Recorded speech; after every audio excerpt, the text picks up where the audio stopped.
Here is another example for solving equation in different moduli. Here we are to find the value of the unknown x in this equation in mod 3.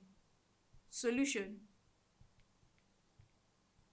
We write that 8x equals 10 mod 3. Here you realize that both 8, the value we have here, and 10, the value we have here, are not numbers we can have in mod 3.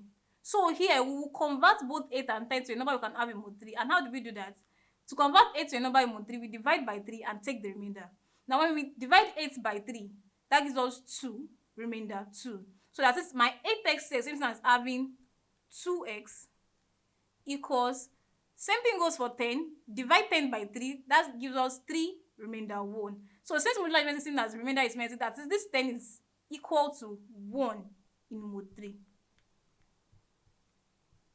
Then from here we can solve on further by saying 2x equals, now here when we want to solve this normal simple equation, we have to divide both sides by 2. But we realize that 1 is not divisible by 2. So to change that, we have to add the mod 3 to this side. So we have 1 plus 3. And we have 2x equals 4. Why? Because this 4 is also the same thing as 1 in mod 3.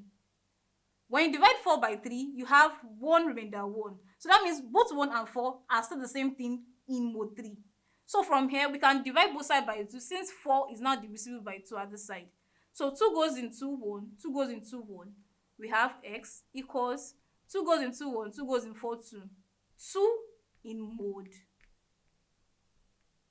3. And that's how to solve the equation in mod 3. Thank you.